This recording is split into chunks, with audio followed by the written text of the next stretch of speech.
Chapitre 198. Jésus rencontre sa mère à Béthanie. Yabès change son nom en Marziam. Le 23 juin 1945. Par la route ombragée qui relie le mont des Oliviers à Béthanie, et je pourrais dire que la montagne avec ses verts contreforts arrive jusqu'à la campagne de Béthanie, Jésus et ses disciples marchent rapidement jusqu'à la ville de Lazare.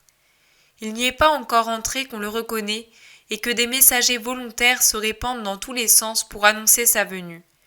Grâce à cela, Lazare et Maximin accourent d'un côté, Isaac avec Timon et Joseph de l'autre, et en troisième lieu, Marthe avec Marcel, qui relève son voile afin de se baisser pour baiser le vêtement de Jésus.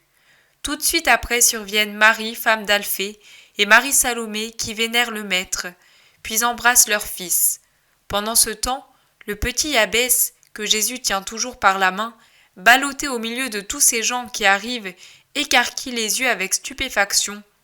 De son côté, Jean d'Andorre, se sentant étranger, se retire à part au fond du groupe.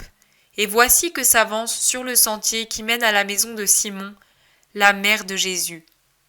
Jésus laisse tomber la main de Yabès et repousse doucement ses amis pour se hâter vers elle. Les mots bien connus déchirent l'air, se détachant comme un solo d'amour au-dessus du bourdonnement de la foule. « Mon fils, maman !» Ils s'embrassent. On sent dans le baiser de Marie l'angoisse de celle qui a craint pendant si longtemps et qui maintenant, au moment de la délivrance de la terreur qui l'a possédée, ressent la fatigue de l'effort qu'elle a fait à la mesure du danger qu'il a couru. Jésus, qui le comprend, lui fait une caresse et dit « En plus de mon ange gardien, j'avais le tien, mère, pour veiller sur moi. Il ne pouvait rien m'arriver de mal. » Loué soit le Seigneur, mais j'ai tant souffert. Je voulais venir plus rapidement, mais j'ai dû emprunter une autre route pour t'obéir, et cela a été un bien, parce que ton ordre, ma mère, comme toujours, a produit de belles fleurs. Ton obéissance, mon fils, ton sage commandement, mère. Ils se sourient comme deux amoureux. Mais est-il possible que cette femme soit la mère de cet homme? Où sont les 16 années de différence? La fraîcheur et la grâce du visage et du corps virginal font de Marie la sœur de son fils, qui est lui dans la plénitude de son splendide développement humain. Tu ne me demandes pas la raison de cette belle floraison? Demande Jésus sans cesser de sourire. Je sais que mon Jésus ne me cache rien. Chère maman, il lui donne encore un baiser. Les gens qui se sont tenus à quelques mètres paraissent ne pas observer la scène, mais je parie qu'il n'y en a pas un de tous ces yeux qui semblent regarder ailleurs qui ne se porte un instant sur ce doux tableau. Celui qui regarde plus que tout autre, c'est Yabès. Jésus l'a abandonné quand il a couru embrasser sa mère, et ce pauvre enfant est resté seul, car dans l'empressement des questions et des réponses, on n'a plus prêté attention à lui. Il examine attentivement, puis incline la tête, lutte contre le chagrin, mais à la fin il n'y tient plus et fond en larmes en gémissant « Maman, maman !» Tous, et Jésus et Marie les premiers se retournent, tous tentent d'y remédier ou se demandent quel est cet enfant. Marie, femme d'Alphée, accourt ainsi que Pierre, ils étaient ensemble, en demandant tous deux « Pourquoi pleures-tu » Mais avant que Yabès, étreint par son grand chagrin, puisse retrouver son souffle pour parler, Marie accourt et le prend dans ses bras. « Oui, mon petit enfant, la maman, ne pleure plus et excuse-moi si je ne t'ai pas vu plus tôt. Voici mes amis, mon petit enfant. » On se rend compte que Jésus, en parcourant ces quelques mètres, doit lui avoir confié « C'est un petit orphelin que j'ai pris avec moi. » Le reste, Marie l'a deviné. L'enfant pleure encore, mais avec moins de peine, et comme Marie le tient dans ses bras et l'embrasse, il finit par sourire, son visage encore tout baigné de larmes. « Viens que je t'essuie toutes ces larmes. Tu ne dois plus pleurer. Donne-moi un baiser. » Yabès ne demandait que cela, et après tant de caresses d'homme barbu, il est heureux d'embrasser la joue si douce de Marie. Pendant ce temps, Jésus a recherché et trouvé Jean d'Andorre, et il va le prendre dans le coin où il se tient, à l'écart. Tandis que les apôtres saluent Marie, Jésus vient à elle tenant par la main Jean d'Andorre. « Mère, Voici l'autre disciple. Ces 2 fils, c'est ton ordre qui les a obtenus. Ton obéissance, mon fils, répète Marie, et elle salue l'homme en disant « La paix est avec toi ». L'homme, cet homme rude, inquiet, qui avait déjà bien changé depuis ce matin où le caprice de Judas avait amené Jésus à Andorre, finit de se dépouiller de son passé alors qu'il s'incline devant Marie. Je crois qu'il en est ainsi, tant le visage qui se redresse après la profonde inclination paraît serein, réellement pacifié. Tout le monde se dirige vers la maison de Simon, Marie avec Iabès dans ses bras, Jésus qui tient par la main Jean d'Andorre, et puis autour et derrière, Lazare et Marthe, les apôtres avec Maximin, Isaac, Joseph, Timon. Ils entrent dans la maison sur le seuil de laquelle le vieux serviteur de Simon vénère Jésus et son maître. « Paix à toi, Joseph, ainsi qu'à cette maison », dit Jésus en levant la main pour bénir, après l'avoir posée sur la tête blanche du vieil homme. Une fois passé leur premier mouvement de joie, Lazare et Marthe se montrent un peu tristes, et Jésus les interroge. « Pourquoi donc, mes amis ? » « Parce que tu n'es pas avec nous, et parce que tout le monde vient à toi, excepté l'âme que nous voudrions tout à toi. Affermissez votre patience, votre espérance, votre prière, et puis je suis avec vous. Cette maison n'est que le nid d'où le Fils de l'homme volera chaque jour vers de chers amis, si voisins dans l'espace, mais à considérer les choses surnaturellement, infiniment plus proches dans l'amour. Vous êtes dans mon cœur, et je suis dans le vôtre. Peut-on être plus proche que cela ? Mais ce soir, nous serons ensemble. Veuillez vous asseoir à ma table. Ah, pauvre de moi, et moi qui reste à flâner ici. Viens, Salomé, nous avons du travail. Le cri de Marie, femme d'Alphée, fait sourire tout le monde, alors que la bonne parente de Jésus se lève rapidement pour vaquer à ses occupations. Mais Marthe la rejoint. « Marie, ne te fais pas de soucis pour la nourriture, je vais donner des ordres. Contente-toi de préparer les tables. Je t'enverrai les sièges qui seront nécessaires et tout ce qu'il faut. Viens, Marcel, je reviens tout de suite, maître. » J'ai vu Joseph d'Arimathie, Lazare. Il vient lundi ici avec des amis. « Oh, alors ce jour-là tu m'appartiens ?» Oui, il vient pour que nous soyons ensemble, et aussi pour organiser une cérémonie qui concerne Iabès. Jean, conduis l'enfant sur la terrasse, il s'amusera. Jean, toujours obéissant, se lève aussitôt de sa place, et peu après, on entend le babil de l'enfant et le bruit de ses petits pieds sur la terrasse qui entoure la maison. Cet enfant, explique Jésus à sa mère, à ses amis, aux femmes, parmi lesquelles se trouve Marthe qui s'est empressée, pour ne pas perdre une minute de joie auprès du maître, c'est le petit-fils d'un paysan de Doras. Je suis passé par Esdraelon. Est-il vrai que les champs sont désolés et qu'il veut les vendre ? Pour être désolés, ils le sont. Pour ce qui est de la vente, je l'ignore. Un paysan de Yochanan m'en a parlé, mais je ne sais pas si c'est sûr. S'il vendait, je les achèterais volontiers pour te procurer un asile même au milieu de ce nid de serpents. Je ne crois pas que tu y parviennes. Yochanan est décidé à les acquérir. Nous verrons, mais continue ton récit. Qui sont ces paysans ? Il a dispersé tous ceux qui s'y trouvaient. Oui, ceux-ci viennent de ces terres de Judée, au moins le vieillard qui est le parent de l'enfant. Il le gardait dans le bois comme un animal sauvage, pour que Doras ne l'aperçoive pas, et il y était depuis l'hiver.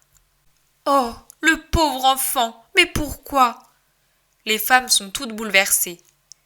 Parce que son père et sa mère ont été ensevelis sous l'éboulement qui a eu lieu aux environs d'Emmaüs.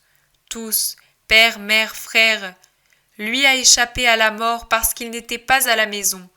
On l'a conduit chez son vieux grand-père. Mais que pouvait faire un paysan de Doras ?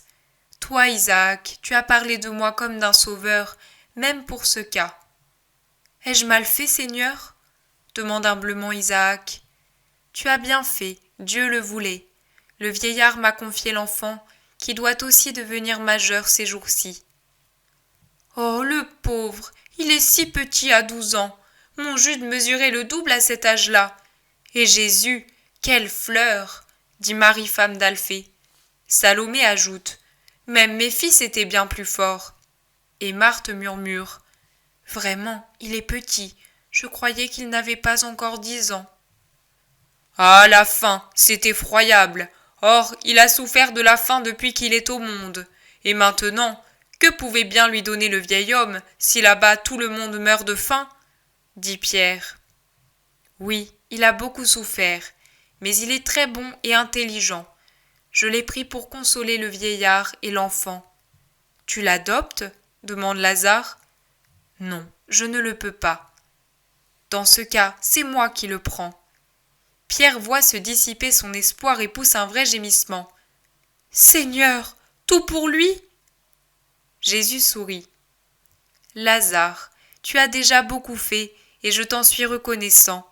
Mais cet enfant, je ne peux te le confier, c'est notre enfant à nous tous. Il fait la joie des apôtres et du Maître. De plus, il grandirait ici dans le luxe. Je veux lui faire don de mon manteau royal, l'honnête pauvreté, celle que le Fils de l'homme veut pour lui-même, pour pouvoir approcher les plus grandes misères sans humilier personne. Tu as reçu encore récemment un cadeau de moi. Ah oui, le vieux patriarche et sa fille. La femme est très active et le vieil homme est bon. Où sont-ils maintenant? Je veux dire, à quel endroit? Mais ici, à Béthanie, crois-tu que j'aurais voulu éloigner la bénédiction que tu m'envoyais? La femme travaille au lin. Ce travail demande des mains légères et expertes. Quant au vieillard, étant donné qu'il voulait absolument travailler, je l'ai mis aux ruches. Hier, n'est-ce pas, ma sœur? Sa longue barbe était toute dorée. Les abeilles, en essaimant, s'y étaient toutes attachées et il leur parlait comme à ses filles. Il est heureux. Je le crois bien, sois béni, dit Jésus. Merci, maître, mais cet enfant t'occasionnera des frais. Me permettrais-tu au moins... C'est moi qui m'occupe de son vêtement de fête, s'écrie Pierre. Tout le monde rit de son impulsivité. Très bien, mais il aura besoin d'autres vêtements. Simon, sois gentil. Moi aussi je suis sans enfant. Permets que Marthe et moi, nous nous consolions en lui faisant faire de petits habits. Pierre, ainsi sollicité, s'émeut tout de suite. Les habits, oui, mais le vêtement de mercredi, c'est moi qui m'en charge. Le maître me l'a promis, et il a dit que j'irai avec sa mère l'acheter demain. Pierre dit tout cela par crainte de quelque changement à son détriment. Jésus sourit. Oui, mère, je te prie d'accompagner Simon demain, sinon cet homme va mourir d'angoisse. Tu le conseilleras pour le choix. Moi, j'ai dit, vêtements rouges et ceinture verte, cela ira très bien, mieux que cette couleur qu'il porte maintenant. Le rouge ira très bien, répond doucement Marie. Jésus lui aussi portait un vêtement rouge, mais je dirais que sur le rouge, il vaudrait mieux une ceinture rouge, ou du moins avec une broderie rouge. Moi, je faisais cette proposition parce que je vois que Judas, qui est brun, est très beau avec ses bandes vertes sur son habit rouge. Mais elles ne sont pas vertes, mon ami, dit en riant Judas. Non, et quelle couleur est-ce alors? On appelle cette couleur veine d'agate. Et que veux-tu que j'en sache? Elle me paraissait verte, je l'ai vue aussi sur les feuilles. Marie intervient avec bienveillance. Simon a raison, c'est exactement la couleur que prennent les feuilles aux premières pluies de tiserie.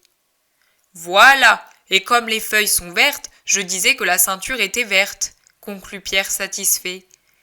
La douce Marie a apporté paix et joie jusque dans ce petit détail. Appelez l'enfant, demande Marie. Il arrive aussitôt avec Jean. Comment t'appelles-tu? Demande Marie avec une caresse.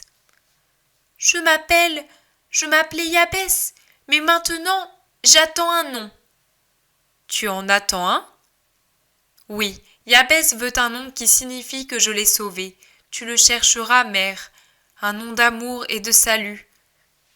Marie réfléchit, puis elle dit Marxiam, tu es la petite goutte dans la mer de ceux qui sont sauvés par Jésus. Il te plaît? Ce nom, outre le salut, sera aussi mon souvenir de moi. Il est très beau, dit l'enfant tout content. Mais n'est-ce pas un nom de femme? Demande Barthélemy. Avec un L final au lieu d'un M, quand cette petite goutte d'humanité sera adulte, vous pourrez changer son nom en nom d'homme. Maintenant, il porte le nom que lui a donné la mère, n'est-ce pas? L'enfant approuve et Marie le caresse. Sa belle-sœur tâte le petit manteau de Jabès et l'interpelle. C'est de la belle laine, mais elle a une de ses couleurs. Qu'en dis-tu? Je le teindrai en rouge très foncé. Cela ira bien. Nous le ferons demain soir, car alors il aura son nouveau vêtement. Maintenant, nous ne pouvons le lui enlever. Marthe dit à l'enfant. Viendrais-tu avec moi, mon petit? Je t'emmène tout près d'ici pour voir plein de choses, et puis on revient ici. Jabès ne refuse pas, il ne refuse jamais rien, mais il paraît un peu intimidé de partir avec une femme presque inconnue. Il dit timidement et avec gentillesse. Est-ce que Jean pourrait venir avec moi? Mais bien sûr. Et ils s'en vont. Pendant leur absence, les conversations se poursuivent entre les différents groupes. Récits, commentaires, soupirs sur la dureté des hommes. Isaac raconte ce qu'il a pu apprendre sur Jean-Baptiste. Certains prétendent qu'il est à Macéronte, d'autres à Tibériade. Les disciples ne sont pas encore de retour. Mais ne l'avait-il pas suivi? Si, mais près de Doko, ceux qui l'avaient arrêté ont traversé le fleuve avec leurs prisonniers, et on ne sait pas s'ils sont remontés vers le lac ou descendus à Macéronte. Jean, Matthias et Siméon se sont lancés à leur recherche pour s'informer, et ils ne l'abandonneront sûrement pas. Et toi, Isaac, tu n'abandonneras certainement pas ce nouveau disciple. Pour l'instant, il reste avec moi. Je veux qu'il fasse la Pâque avec moi. Moi, je la ferai à Jérusalem, chez Jeanne. Elle m'a vue et m'a offert une chambre pour moi et mes compagnons. Ils viennent tous cette année, et nous serons avec Jonatas. Même ceux du Liban? Eux aussi, mais les disciples de Jean ne pourront peut-être pas venir. Ceux de Yochanan viennent, tu le sais? Vraiment? Je serai à la porte, près des prêtres qui immolent, je les verrai, et je les amènerai avec moi. Attends-les pour la dernière heure, ils n'ont qu'un temps limité, mais ils ont l'agneau. Moi aussi, magnifique, c'est Lazare qui me l'a donné. Nous immolerons celui-ci, et l'autre, le leur servira pour le retour. Marthe rentre avec Jean et l'enfant qui porte une petite chemise de lin blanc avec un vêtement de dessus rouge. Sur le bras, il a aussi un petit manteau rouge. Tu les reconnais, Lazare? Tu vois que tout sert. Le frère et la sœur se sourient. Jésus dit. Je te remercie, Marthe. Ô mon Seigneur, j'ai la manie de tout garder. Je l'ai hérité de ma mère. J'ai encore beaucoup de vêtements de mon frère. Ils me sont chers parce que ma mère les a touchés. De temps en temps, j'en enlève une pièce pour quelques enfants. Je vais maintenant les donner à Marziam. Ils sont un peu longs, mais on peut les raccourcir. Lazare, devenu majeur, n'en a plus voulu. Un beau caprice, un vrai caprice d'enfant, et ma mère lui a cédé parce qu'elle adorait son Lazare. Marthe le caresse avec amour, et Lazare prend sa très belle main, la baise et dit « Et pas toi ?» Il se sourit. « C'est providentiel », soulignent plusieurs. « Oui, mon caprice a été un bienfait. Peut-être me sera-t-il pardonné pour cette raison. » Le dîner est prêt et chacun gagne sa place. La nuit est tombée quand Jésus peut rester en paix avec sa mère. Ils sont montés sur la terrasse et assis l'un à côté de l'autre sur un siège, main dans la main, ils se parlent et s'écoutent. C'est d'abord Jésus qui raconte tout ce qui s'est passé, puis c'est Marie qui dit « Mon fils, après ton départ, tout de suite après, une femme est venue chez moi, elle te cherchait, une grande misère et une grande rédemption. Mais cette femme a besoin de ton pardon pour persévérer dans sa résolution. Je l'ai confiée à Suzanne en lui disant que c'était une femme que tu avais guérie. C'est vrai, j'aurais pu la garder avec moi si notre maison n'était pas désormais une mer où tous font voile, et beaucoup avec des intentions malveillantes. Et la femme éprouve du dégoût pour le monde désormais. Veux-tu savoir de qui il s'agit? C'est une âme. Mais dis-moi son nom pour que je puisse l'accueillir sans faire d'erreur. C'est Aglaé, la romaine, mime et pécheresse, que tu as commencé à sauver à Hébron, qui t'a cherché et trouvé à la belle eau, qui a déjà souffert de son honnêteté reconquise, et combien. Elle m'a tout dit. Quelle horreur. Son péché? Cela est, je dirais plus encore, quelle horreur est le monde. Ah, mon fils, méfie-toi des pharisiens de Capharnaüm. Ils ont voulu se servir de cette malheureuse pour te nuire, même d'elle. Je le sais, mère. Où est Aglaé? Elle arrivera avec Suzanne avant la Pâque. C'est bien, je lui parlerai. Je serai ici chaque soir et mis à part la soirée pascale que je consacrerai à la famille, je l'attendrai. Tu n'as qu'à la retenir si elle vient. C'est une grande rédemption, tu l'as dit, et si spontanée. En vérité, je te dis qu'en peu de cœurs ma semence prend racine avec autant de force que dans ce terrain dévasté. Et depuis lors, André l'a aidée à croître jusqu'à sa complète formation. Elle m'en a fait part. Mère, qu'as-tu éprouvé au voisinage de cette ruine? Du dégoût et de la joie. J'avais l'impression d'être au bord d'un abîme infernal, mais en même temps, je me sentais transportée dans l'azur. Comme tu es Dieu, mon Jésus, quand tu accomplis de tels miracles. Ils se taisent, sous l'éclatante lumière des étoiles et dans la blancheur d'une lune qui approche de sa plénitude, silencieux, aimants et prenant leur repos l'un dans l'amour de l'autre.